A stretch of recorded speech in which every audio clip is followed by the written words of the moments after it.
But we're going to go ahead and introduce the next speaker, and I don't know who it is. So who is the next speaker? Does anyone have this schedule? Oh, Bitcoin Motorist, come on down. Thank you to all of you for coming in here at this ungodly early hour. I don't know what Ugly was thinking, but thank you all for coming to listen. And thank you so much, Ugly. I mean that from the bottom of my heart for throwing on this great event and inviting me to come speak here. I'm extremely honored that you put on this great event and you invited me to come speak. So thank you very much, Ugly. I really appreciate that. Okay, so the title of my talk is Bitcoin, Revolution or Evolution. And hopefully by the end of this talk, maybe you guys can try to help me answer this question, because I think this is a very, very interesting question. And I think that, I think that, we all know this here. So Bitcoin is one of those inventions that comes around, every few generations, which is going to completely change society. And the crazy thing about it is when I went to my first Bitcoin conference in 2013, I remember thinking to myself that nobody really knows what Bitcoin is going to do. Nobody at this conference, people have theories, people have ideas. And I think that that's the case even now, that we don't really know what this invention is going to cause. But what we're going to try to do, what I'm looking at doing, is to try to look towards the past to see other big revolutions in technology and society and what happened there, and try to look to the present and to try to look for clues to see what will happen because of this Bitcoin revolution or evolution that we're going through. I'll start with one of the great inventions that was invented in the 9th century, actually, which changed society. And this invention was gunpowder. Okay. And the interesting thing about gunpowder is, even though it was invented in the 9th century, it wasn't until the 15th and 16th century where it really, where the effects of it really started to become apparent. Because it wasn't until then when you could have just anybody holding a musket or a firearm in their hands, a hand cannon, so to speak. So even though gunpowder was invented, in the 9th century, it took a while for it to become democratized to the point where anybody could have a weapon in their hand,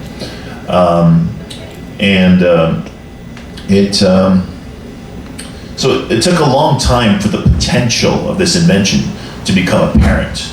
And this is a common theme that you'll see throughout history. Like, something is invented, but it takes a while for the results of this to become apparent. So again, we don't know what the results will be for any big revolution or evolution in technology. So one of the things that gunpowder did is it, in a way, made all men equal.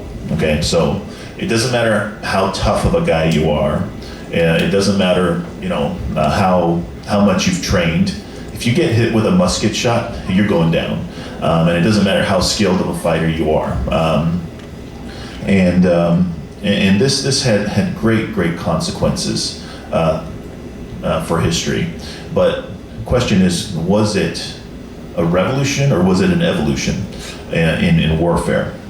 So it used to be that you had knights who were the elite soldiers. These knights were very good at taking care of common foot soldiers. And in order to be a knight, you had to be somewhat wealthy because the armor was very expensive, and also you had to take a lot of time to train to be a knight. These knights were they started training when they were teenagers, and in the ways of how to of warfare, of how to use the weapons and use the armor, and not only were they trained in fighting, but they were also, interestingly enough, they were also trained in how to read or write. It was very important that if you were going to be a knight, you had to be somewhat educated, at least enough that you could read and write, which is kind of interesting because even to this day, if you're in the military, and if you want to be an officer in the military, you are required to have at least a college degree. So, which I think is kind of interesting that this tradition of the elites or the officers being sort of educated people didn't go away once we went away from medieval warfare and went to modern warfare. So in some sense, you could argue that it was an evolution. It wasn't a complete revolution.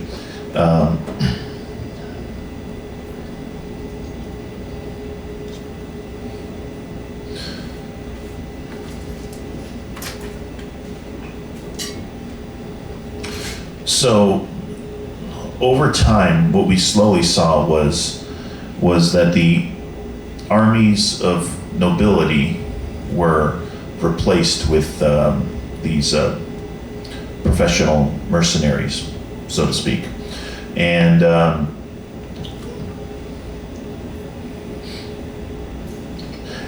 you had these ancestral castles that the nobility lived in.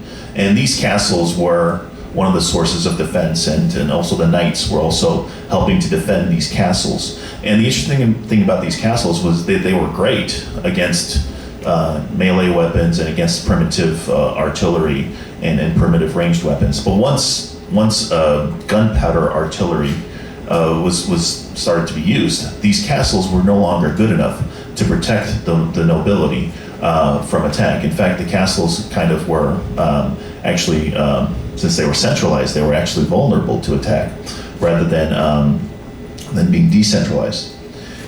And one of the ways that some of the soldiers that were actually very, very effective against knights were longbowmen, and longbowmen had ranged weapons.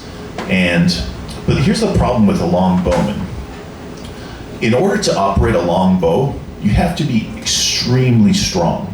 It's very, very difficult. I don't know if anybody has seen videos like on YouTube or on TV of like a modern person trying to use a longbow. They're extremely difficult to use. Even if you're an archer yourself, the longbow is very, very difficult to use. It's very, very hard to use. And although knights were vulnerable to longbowmen, that didn't matter as much because it was difficult to find so many strong men that had to be trained for a long time on how to use the longbow properly, to be able to mount a large force, to be able to take down a cavalry of knights. So even though the longbowmen were effective against knights, it wasn't that easy to find them, to train them, to get them up to speed. It's like a lifetime of training to become a longbowman. Another type of soldier that was very effective against knights. If you guys have seen, who's seen the movie Braveheart? Most people? Okay. So it's funny because this is sort of tangentially also related to Bitcoin, but do you guys remember the scene where William Wallace, played by Mel Gibson, is telling all his soldiers to hold over and over again? Okay, so those were called pikemen. So pikemen were also effective against cavalry and against knights, but there was a problem with pikemen, as you could see in the movie when the cavalry is charging. They had to be very, very disciplined, and they had to be very, very cohesive as a unit to be able to effectively use their pikes against the cavalry, which is very, very difficult to coordinate and to train for a long time. Now, if you contrast that with a peasant with a musket, a flintlock musket, which actually anybody can be trained to use within a couple weeks, you can be up to speed. You can raise a large army of men to fight, and they can just be peasants. They don't have to be professionally trained for years and years and years. And this peasant with a little flintlock musket is able to shoot a knight with really, really expensive armor. And this really, really expensive armor is actually a detriment because it slows the knight down. So by the end of the 17th century, you saw plated armor go away from the battlefield. Nobody used armor anymore because it was always just slowed you down. It always made things worse. So in a sense, it could be said that the musket and gunpowder actually made defense of the nation more the job of the common man rather than the job of the nobility. And my conjecture is that this led to the birth of the nation state, the modern nation state as we see it today. It has to do with just ordinary people being responsible for the defense of the country. And in fact, I have a quote here from JFC Fuller, which says, "The musket made the Democrat," which I think is very, very interesting, because you'll see this theme throughout history of democratization being a key factor, democratization of the military. It's no longer something for the elite. It's everybody can do it. And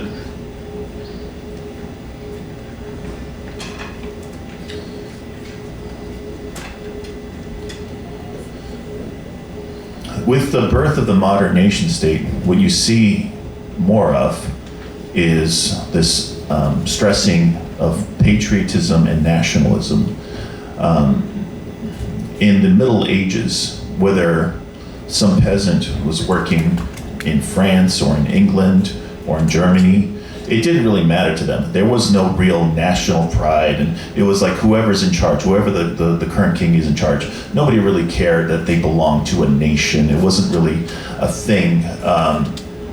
And not until these people were now in charge of defending the nation. Now, this whole propaganda behind nationalism and, oh, I'm a Frenchman, I'm an Italian, and patriotism was kind of brought to the forefront to try to help have some sort of a cohesion of a nation.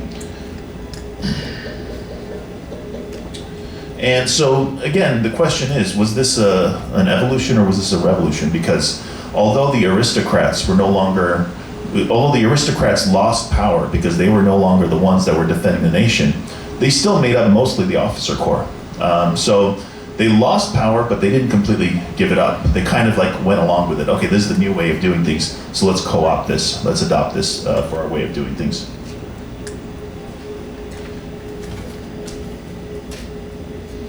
All right, so the other big invention that kind of changed society and changed history was the invention of the printing press. Now, there was a primitive printing press that was invented in the 13th century in China supposedly by a man named Wang Chen. And the very first mass-produced book was something called Nun Shu, which was a treatise on agriculture and farming, which I think is very, very interesting, because as we're talking about these big revolutionary inventions throughout history, I think one of them was actually agriculture, which I'm not going to get into in specific, but I think it's interesting that the first mass-produced book was about agriculture and farming. And in Europe, about 150 years later, in the 15th century, Johannes Gutenberg invented the metal printing press. So this was a different printing press. This one was made out of metal, not out of wood. And it was a little bit more intricate and a little bit more involved to operate. He even had to create his own ink to be able to stick to the metal as opposed to wood. The first book that he published was the Bible. And the thing about this is that the Bible actually, by printing the Bible, and to have it available for almost anybody to be able to read, threatened the power structures in Europe. I mean, these days you might think it's very strange that the church would not want to have the common man having the Bible in their hand. But back then, the only people who had books were the very wealthy, because they were very, very difficult to make, because they were all handwritten by scribes. So they were very difficult to make, and they were all in Latin. So unless you were a highly educated person, you could not understand books. And so you had to rely on the church to tell you what the Bible said. You didn't need to read it for yourself. Why would you need to read it to yourself? You go to church and they tell you what it says. That's all that matters. Why would you, so it's interesting is because the printing press, in some sense, was also trustless. Because when you're reading a book that's been handwritten by a scribe, you're actually trusting that scribe to have actually copied it or translated it correctly. You don't know if somebody may have been like, well, I don't want to write this. Let's put it this way, which makes it sound a little bit better. So interestingly enough, the printing press was also trustless, which is a very, very interesting common theme in Bitcoin today.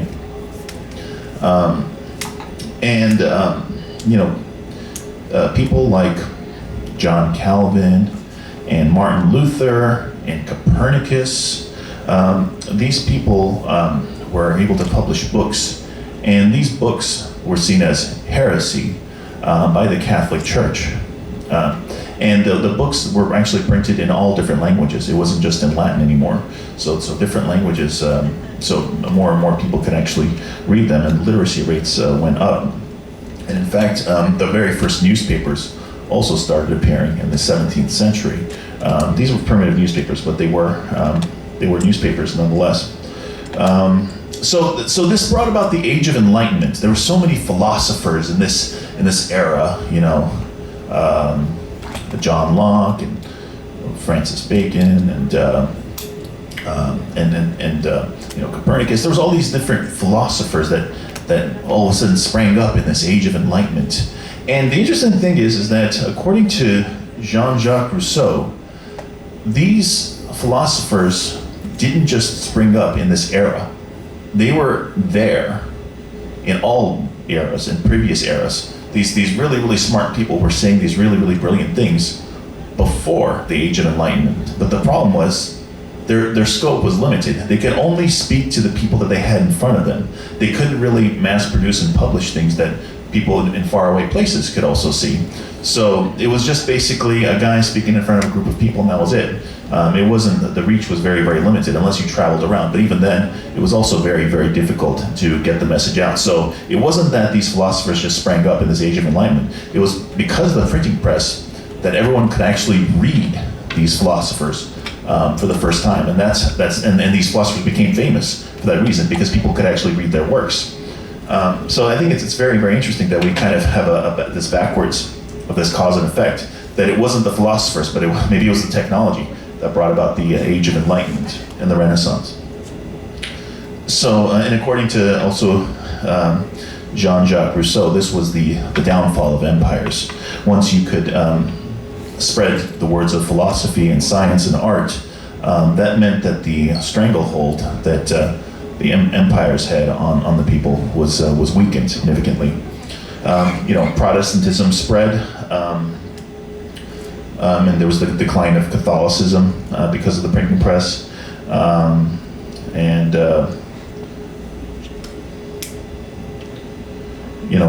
lots of religious and secular books were written. People could read the Bible for themselves and have their own interpretation and question the teachings that the church was giving them, and debate about them for the first time.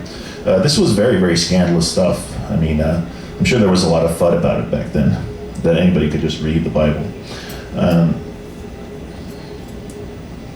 And an interesting thing is monarchy, which was the rule at the time in Europe. The monarchs claimed to rule by divine right. This was this idea of divine right to rule by a king, divine right from God. And because of that, because of this divine right doctrine, the king claimed to rule over everything in his kingdom, including the church. Because, well, it's the divine right of kings, so of course the church is under my control too.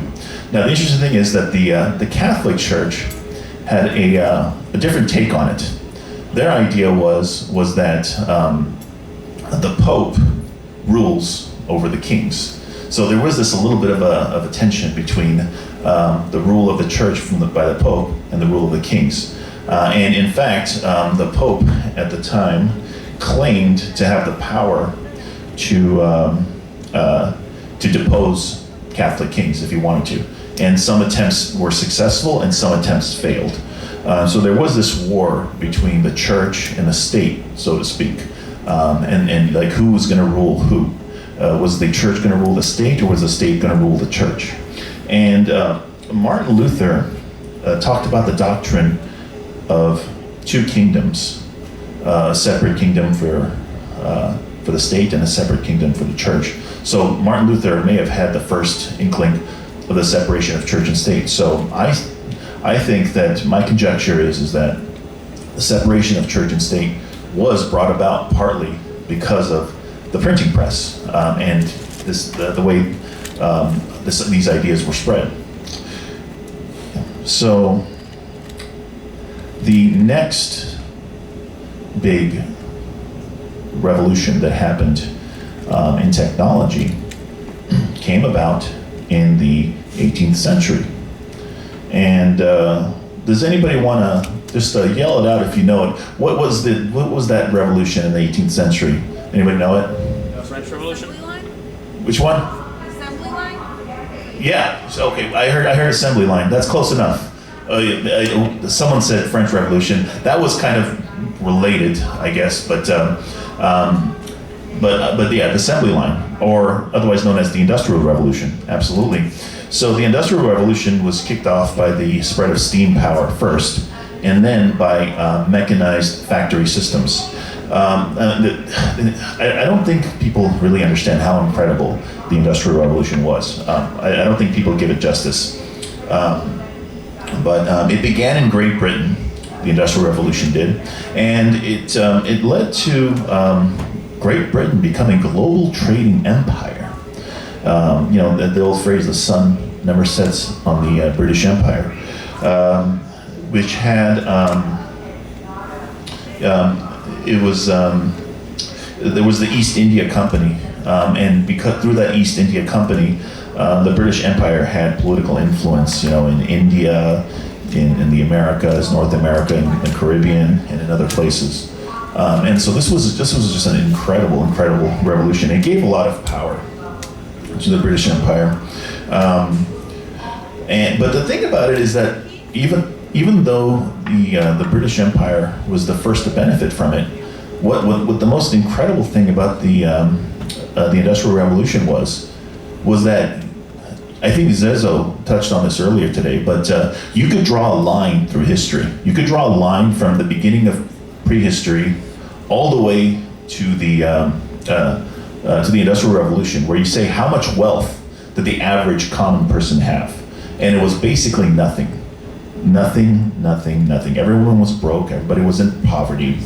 The elites had money, but the common man had nothing. Everyone was, starving to death. And then all of a sudden, once you get to the Industrial Revolution, that line starts to go up. It's the S curve. It starts to go vertically. So for the first time, the common person actually had an unprecedented gain in standard of living and in wealth. And one of the results of this is that we get the growth in population. We get the modern capitalist economy that we have today. Wouldn't be possible without the Industrial Revolution. And one of the things is that life expectancy of children. See, I think this is unfathomable today, but in England at the time, right before the Industrial Revolution, only about 75% of children died before the age of 5. Think about that. 75% of children died before the age of 5. During the Industrial Revolution, that number dropped to 32%. So this was an incredible, with the increase of population. It's because these kids weren't dying at such a high rate anymore. Interestingly, also an increase in literacy. Although there was newspapers before, they weren't really able to be mass produced on a large scale until the Industrial Revolution. Now, you could have you could have a newspaper in every single city and state. And then, I don't think people really talk about this enough, but in 1833, in England, in the British Empire, a law was passed. It was a landmark law in 1833 that was passed by the Brits that took hold in the British Empire, which was about liberation. Does anybody know what that bill was? What changed in 1833? What law was passed in the British Empire? No? The outlawed slavery? Yeah, Robert said, I think that was you, right, Robert? Outlawed slavery, absolutely. So the Industrial Revolution started in Britain, and in 1833 in Britain they outlawed slavery. And one of the reasons why they pushed this bill was because the British economy didn't really rely on slave labor anymore. It was a very industrial economy. It wasn't as agrarian as the United States, and if you think about in the U.S., slavery was outlawed pretty quickly in the North, especially in New England and in the northern states, because those states were actually much more industrialized. The Industrial Revolution spread to those areas faster, and the southern states were much more agrarian, and the mechanization of the Industrial Revolution took a little bit longer to hit farming. Eventually we got mechanized farming as well.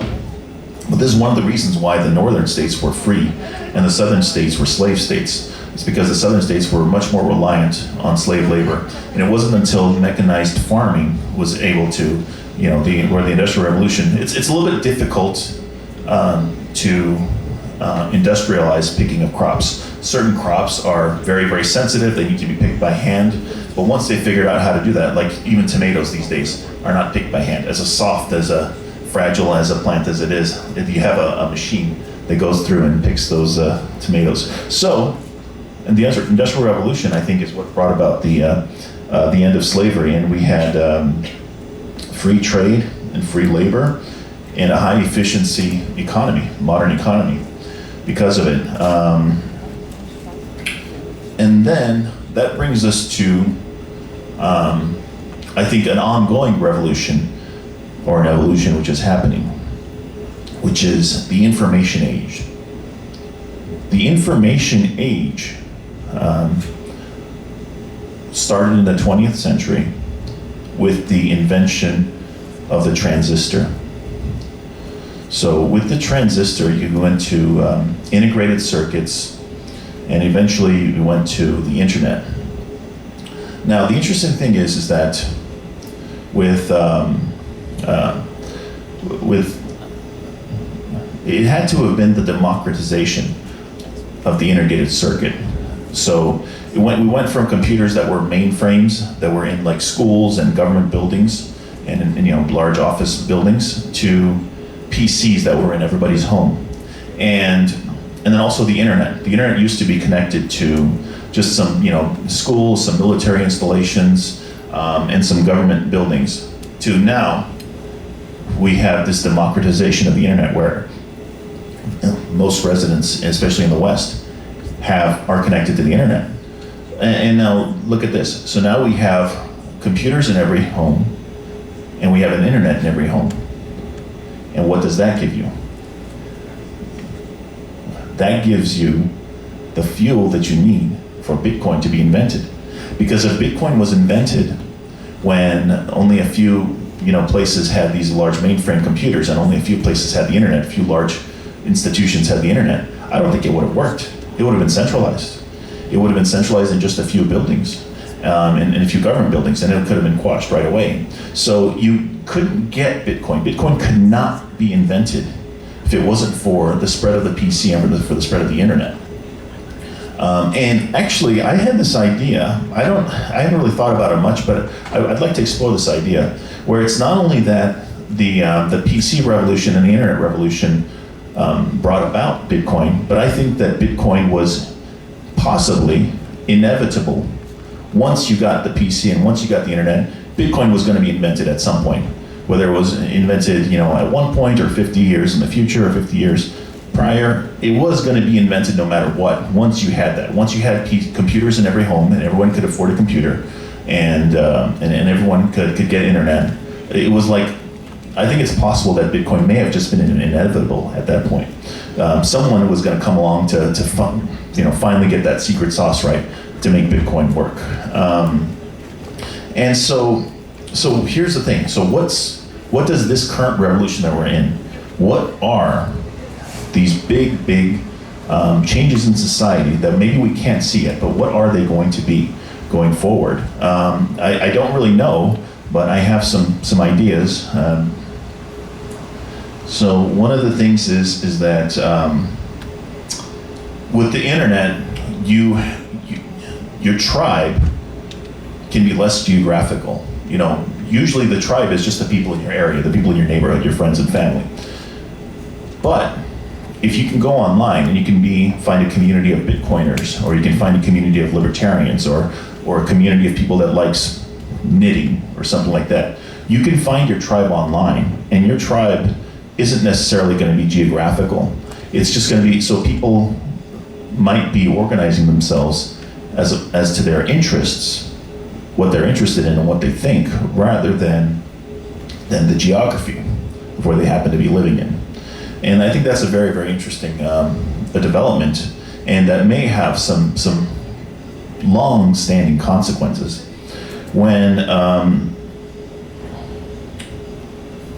When you can have a best friend that's living in another continent, and you can have a video call conversation with that person, it's very difficult to vilify that person. Whereas in the past, where people in foreign lands were always like, watch out for those people. They're from China, or they're from wherever they are. They're from the Middle East. They're suspicious people. It's a little bit more difficult to vilify people if you're friends with one of those people. Now, you could say that, well, we're just as hostile to foreigners now as we were before, and that may be true. But again, I think that these types of revolutions and evolutions take a lot of time to process. They're not going to happen overnight. And I think that the general trend is going to be towards people not really caring about their geography. And also, in a sense, it could also be this identity politics of race may also go to the wayside, where people aren't just identifying with their own kind just because of what color they are, but more of, again, what their interests are. Not what their geography is, not what their race is, but what they're interested in, because that's something that you actually can have a lot of camaraderie with.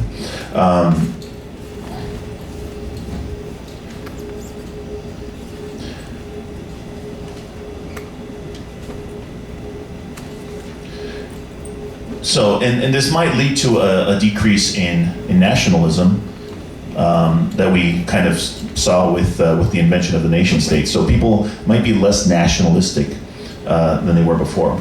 So now we're getting into the age of Bitcoin. So with the age of Bitcoin, what could be these inevitable results of this evolution and revolution technology? One of them, which is a pretty obvious one, which I'm sure a lot of you guys already have thought about, is the separation of money and state, which is, in a sense, just as important as the separation of church and state. So, if your government controls your money, they have a lot of power over you. 50% of every single transaction that happens includes the state, because money is controlled by the state. And every time you buy something or sell something, money is changing hands. So the government is in every single transaction that you do. So this could bring about a huge, huge decrease in the power of the state.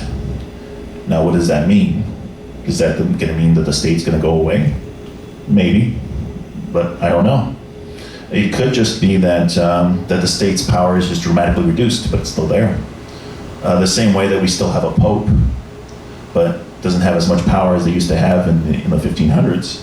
Can't really start wars, can't really execute people for heresy, but the pope is still there. Mostly a figurehead. We still have royalty now. They're mostly figureheads. I mean, they don't really have that much big power. The Queen of England can't start a war. There's, I think, a prince or a king or something in Monaco, I'm not sure, but nobody really cares. They don't have any real power. So the royalty, the monarchy didn't go away. They're still there, but nobody really cares. They don't really have any power. So the same thing may happen with the state. Or we may have what I was talking about with the age of information, is that we may have a non-geographical state where the government isn't really what your area is, what your geographic area is, but basically it's just a service that you can subscribe to, or an app that you can download and subscribe to, so that you have your government, so that I can if I believe in certain things, I can subscribe to a government that supports those things. And if my neighbor across the street believes in the opposite things, my neighbor can subscribe to a different government that has a different set of values. And of course, all our governments have to work together. Just like if I have a Verizon plan and someone else has a Sprint plan, I should be able to call the Sprint phone from my Verizon phone. So we could get a figurehead state. Sure, we could still have a president who we vote for, and rah-rah, we cheer for, or we boo, depending on what team they play for, whether it's the R or the D. But who would be so insane as to think that this person should have power over everyone? So just like we're not crazy enough to think that a king should be able to rule over us, we may be thinking, well, we're not crazy enough to think that just because somebody was able to win an election doesn't necessarily mean that they should be in charge of anything important, in charge of the military, or in charge of people's lives and things like that. So we may get a figurehead state, or a private state, or a non-geographical state. It may bring about an end to democracy in the way that we know it. And when I say the end of democracy, I don't mean it as a negative sense, like we're going to go into authoritarianism. Democracy is conducive, in some sense, to short-term thinking, because we have frequent elections. In order for a politician, politicians have power for a short amount of time, and when they have power, they're really, really motivated to do things for the short-term benefit to the detriment of the long-term. So democracy kind of, in a sense, leads to short-term thinking. And when you have Bitcoin, we all know from Safety Analyst's book that we want low-time preference, not high-time preference. So this may lead to more longer-term thinking, not just on the individual level, but also on a larger planning level, where you can hire someone to kind of think more long-term about what's best for society, rather than just getting to the next election, which is 3.5 years from now. I mean, not now, but like in general, when you get elected. So that might be one of the interesting developments. And also, it's possible that democracy can only exist with easy money. The only way a politician can keep getting elected is to promise more and more things to more and more people. It doesn't matter what industry you're in, what lobby you're in, whether you're a student or a single mother or whatever you are, a doctor, an engineer. The politician wants your vote, and they're going to be able to promise you whatever it is that you want. And they can only do this if they control the money, if it's an easy monetary system and not a sound, hard monetary system. Once you separate money from state, I think that the results of this are going to be incredible. But the thing is that I'm not sure how much of a revolution it'll be or how much of an evolution it'll be. So my time is almost up, but I'll just ask you guys a question if anyone has any ideas. What do you guys think? I have a question for you. Do you guys think that there's going to be a revolution, or is it just going to be an evolution with the powers that be kind of co-opting Bitcoin? So anybody have any thoughts on that? I do. Kestus has thoughts. Yeah. If we have revolution, nothing will change. So, and Bitcoin is something we haven't had before. And if we are going to change the way things are, it's going to have to be a revolution. And I don't think it's possible for us to fall back on the old kind of thing. That's a very good word. So I'll summarize what he said. He said that if we have a revolution, things aren't going to change. And in order for things to change, we haven't had something like Bitcoin. There has to be an evolution for it to happen. So yeah, I think that's a very good thing. All right. Well, if there's any questions or any other comments, yeah, go ahead. I have a question, Patrick. What are your thoughts right now as far as all the negative interest rates throughout the world, from the different European central banks to now the Fed looking at dropping interest rates? How is this? I know in the long run, when we're looking at being weak Bitcoin enthusiasts, but what is your long, like short-term, 10 years plus, and then a longer time period? What do you foresee this is going to do on Bitcoin? Patrick, could you repeat the question? Sure. So the question was about negative interest rates, about what the long-term effects, like 10 plus years of this is going to have on Bitcoin and or on society. And unfortunately, I'm not really an economist, and I think that there's other people out there, people like Seyfuddin Amos and other Bitcoiners who have a really strong background in economics who can probably answer that question a lot better than I can. But basically, I would say that it's not going to be a rapid collapse. I think that the trend towards Bitcoin is going to be a slow-moving thing, and it's not going to be this hyper-Bitcoinization moment where all of a sudden things go to crap, and then everyone who doesn't have Bitcoin is starving in the streets, and everyone who has Bitcoin is living in a citadel. It's not going to be that way. It's going to be a very, very slow, orderly process towards Bitcoinization, and negative interest rates might help that along. But again, I don't think it's going to be a rapid collapse. In the same way that slavery ended, it wasn't.